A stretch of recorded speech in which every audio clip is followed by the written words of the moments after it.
नमस्कार आदाब, मेरा नाम है रजा अंसारी। पिछले 3 महीने से मणिपुर जल रहा है। प्रधानमंत्री नरेंद्र मोदी 36 सेकंड का भाषण देते। आज इस तरह से पार्लियामेंट में, राज्यसभा में या लोकसभा दोनों सदनों में ज़्यादातर चिल्लाचिल्ली रहा, शोर शराबा रहा।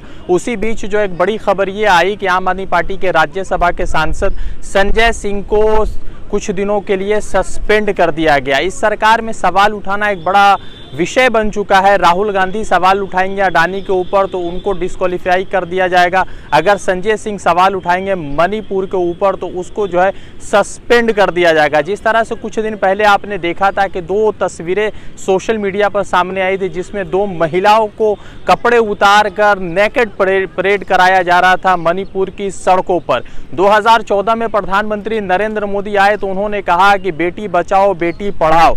आपको मालूम होगा कि हाथरस इसी सरकार में हुए, उन्नाव इसी सरकार में हुए और मणिपुर भी इसी सरकार में हुआ है। सवाल सबसे महत्वपूर्ण यह है कि पार्लियामेंट में प्रधानमंत्री चर्चा करने से डरते घबराते नजर आ रहे। तो अब जो है मणिपुर का मामला यूके के सदन में हो रहा है, यूके के पार्लियामेंट में हो रहा है। यूके में जिस तरह से इस मणिपुर के मामलात को लेकर लगातार चर्चा चल रही थी, तो वहां पर एक सांसद है, उसने कहा है कि मणिपुर में जो कुछ भी हो रहा है वो आयोजन तरीके से किया जा रहा है। लगातार जो है चर्चों को जलाया जा रहा है और किसी खास समुदाय के खिलाफ नफरत भड़काया जा रहा है। सवाल महत्वपूर्ण ये है कि सिर्फ चर्चों को नहीं जलाया जा रहा है बल्कि स्कूलों को भी जलाया जा रहा है। और मणिपुर में कुकी और मेती के बीच की लड़ाई को पिछले 90 दिनों से पूरा देश विटनेस कर रहा है, मगर प्रधानमंत्री नरेंद्र मोदी 36 सेकंड का भाषण देते हैं। ना ही कोई तरह की वहां पर जो है उस पूरे मामलात को ठंडा करने के लिए कुछ बड़ा ठोस कदम उठाया जा रहा है। ना ही अफसोसजनक है कि जिस बंगाल को लेकर एक ही हिंसा के वारदात को लेकर मुख्यमंत्री ममता बनर्जी से इस्तीफा मांगा जा रहा है, उसी बैरन सिंह से ना ही इस्तीफा मांगा जा रहा है और ना ही सरकार को बेदखल किया जा रहा है। महत्वपूर्ण चीज ये है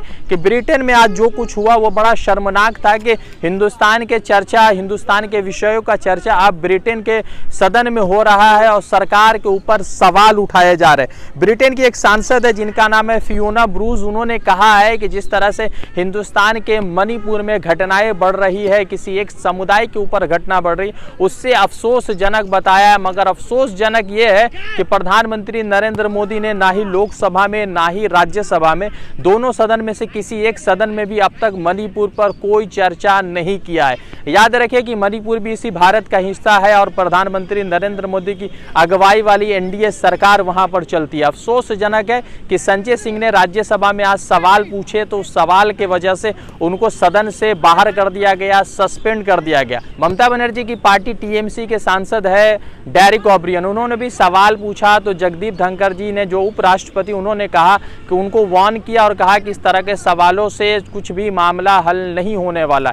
अफसोसजनक है कि प्रधानमंत्री पता नहीं कब जागेंगे और कब मणिपुर पर बात करेंगे। ना ही बेटियां बच रही है ना ही बेटियां पढ़ रही है कि क्या कुछ चल रहा है और मणिपुर पर कब जागेंगे। क्या 2024 के चुनाव से पहले प्रधानमंत्री जाग जाएंगे या 2024 के चुनाव को उस चुनाव का मुद्दा बनाकर, ऐसा नहीं कि जवाहरलाल नेहरू के ऊपर पूरा भांडा फोड़ दिया जाए और उसका भी जिम्मेदार, उसका भी दोषी जवाहरलाल नेहरू को बना दिया जाए। क्योंकि 2014 के बाद से लगातार यही ट्रेंड चला है कि कुछ भी देश में अगर खराब होता है तो उसके लिए जो है सवाल उठाए जाते हैं। आज सबसे महत्वपूर्ण ये है कि टीएमसी के आसनसोल से लोकसभा के सांसद है जिसका नाम है शत्रुघ्न सिन्हा, उन्होंने कहा है कि अगर ताली कप्तान के लिए होती है तो गाली भी कप्तान को दी जानी चाहिए। क्योंकि अगर टीम के जीत के लिए अगर कप्तान जिम्मेदार है तो टीम के हार के लिए भी कप्तान को जिम्मेदार होना चाहिए। देखते हैं प्रधानमंत्री नरेंद्र मोदी कब जागेंगे और कब मणिपुर पर लोकसभा में या राज्यसभा में सभी पार्टियों के बीच में जो है उनसे डिबेट करेंगे, उनसे बातचीत करेंगे। रजा अंसारी की रिपोर्ट।